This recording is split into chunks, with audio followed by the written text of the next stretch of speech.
All right, we're here with Johnny Chapman, and he has his time to do the 10 questions with Johnny. A bunch of these questions come from Facebook, Johnny, so get you up to pace. Why don't you go ahead and tell everybody a little bit of your background, what you've been doing your whole career, and where you're at.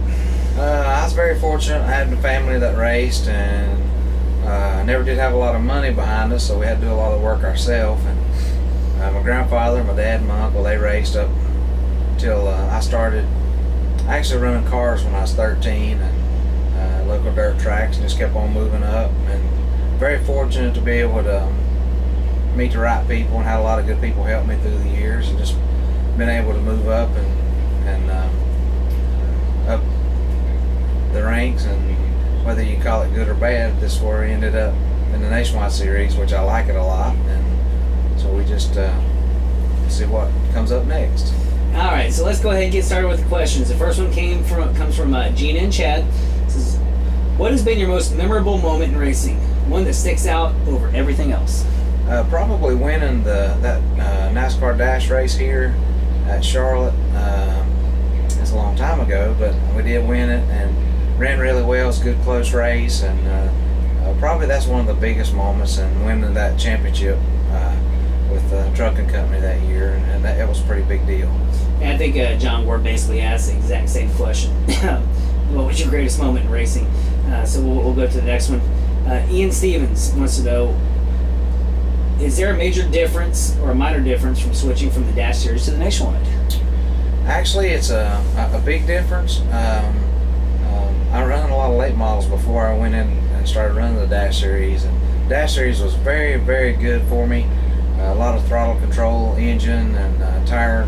We had a lot more engine than we had tires, so that helped me with throttle control. The late model helped me with the weight, and the Dash Series definitely helped me with throttle control. And then moving up into these, the weight difference is there for the late model, and then the throttle control comes from the Dash cars, so, and the dirt cars that I ran in the past. So it's a big difference, but the way I look at it is, if you can adapt to driving different cars, you can adapt to this pretty quick. Which goes into our next question from Kevin. He says, what's the biggest difference between the Nationwide cars and the Camping World trucks? You run the Camping World truck with the SS Greenlight from time to time. Yeah. Then you turn around and you'll jump in a Nationwide car the same weekend. What's the difference between those two? The trucks, these cars are more like the trucks now, with the splitters and the bodies that we run now. And the trucks push a lot more air, so the throttle, you got to run the throttle further in the corners than you can these Nationwide cars. And as far as downforce is the biggest thing, and racing wise, when you get next to somebody, the trucks really push a lot of air around, and the Nationwide cars are worse than they used to be, but they still push a lot of air, and that's basically the only difference. Once you're sitting strapped inside of them, that's the only difference you can really feel. Now, this is a question I don't know if you want to answer or not. I'm dying to know. I'm sure everybody else is dying to know. What's the secret to going out and solidly qualifying each week with just a handful of practice laps? How do you do that? Well, you got to have confidence in your people first. You got to have confidence in your vehicle, and have confidence in what you got. And here at Rick Ware Racing, they do a very good job preparing my car, and getting in the car and going fast. It bothered me to start with, but I've done it long enough to know sort of what we're going to expect, and it is very nerve-wracking. I will tell you that, but having confidence in what you're driving is the biggest thing. Now, how do you do it when you go to a track that you maybe have not been to? I know you've been a veteran for several years. How about when you go to a track, say it's an inaugural event for us somewhere? How do you go in knowing that you're only going to be able to run X amount of practice laps and figure that out? Do you go to a book? Do you go to people and ask questions? How do you do that? I've been in this business a long time, and probably not done a lot according to some people, but still I've been around this business for a long time, and I got a lot of good friends. And most of the tracks that we go to, I have Cup drivers that's very good friends that'll tell me the truth, and I'll debrief them on the track and really try to learn as much as I can before I go out on the racetrack, so we can utilize our tires as much as possible when we do get there.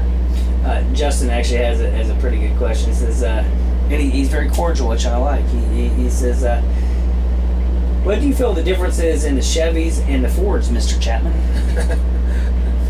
once you're sitting inside the car, you really can't tell the difference. We've got very good Fords and we've got very good Chevrolets. Chevrolets seem to run a little better from the center corner off, engine-wise, and then the Fords seem to run better from the middle of the straightaway to the corner. So that's basically the only difference I can feel. As far as downforce-wise, our bodies are good enough on both that you really, as a driver, cannot feel that much difference in the bodies. This is a really neat question for the position that you're in, and I think you could probably give the most honest answer. Justin, again, wants to know, describe how hard it is right now in this economy to stay viable in NASCAR with regards to sponsorship. It's very hard to stay positive. We're working hard, and our team works hard, and everybody works hard to try to find sponsorship. Sponsorship is not easy to get. Never has been real easy, but the problem is now the economy is so tight that people are finding different ways to market stuff. They're trying to cross-market stuff, and just it's very tough right now. And that's one reason that I look at it as people can say what they want to about us having to come in early. If we don't have money to buy tires, we don't have money to pay the engine bill. And the way I look at that is, it keeps me in a job, and it keeps 12 people in a job back at the shop. So the 12 people that we've got at the shop's got family and kids. So, you got to look at, in the last few years, I've really, really looked at the whole picture before I actually tried to comment on anything. And that's the biggest thing is, you got to look at it as a business. You got to look at it. I love to race. I want to race. But if we don't have sponsorship, we can't go out and run the whole race without sponsorship. So what can we do? We can do this and keep our number up in points, keep our cars going, keep our guys working, and keep me in a job and keep me running on the tires that I need to be running on every week. Now, you've been a veteran for a very long time. Now the question is, do you ever spot for anyone on Sundays? Now, I know that you've spotted before. Right. You've actually taken other young drivers under your wing. Right. Tell us about your role as a role model and being able to help the younger drivers in NASCAR. The way I look at that is, whenever I was coming up, I had a lot of good drivers. I had Bill Elliott, a lot of good drivers that helped me along the way, and Harry Gant, just a lot of really good race car drivers that's helped me through the years, and really helped me as far as knowing what to do, and spotted for me. Michael Waltrip helped me a lot. He's even helped me, back a long time ago when we was running dash cars. But and I have spotted a lot for younger drivers. And if I can pay, it's sort of like pay it forward. If I can pay that back to somebody and use what experience I have to try to help them, then I feel like I'm doing my part. And that's the way this business is. You got to keep it rolling and keep it going. And to be able to do that, you've got to help somebody else. You can't be one-sided on this. You got to be very open-minded. And I have been very fortunate to be able to spot for some very good race car drivers, and that helps me as a driver to know what I'm trying to look for as well.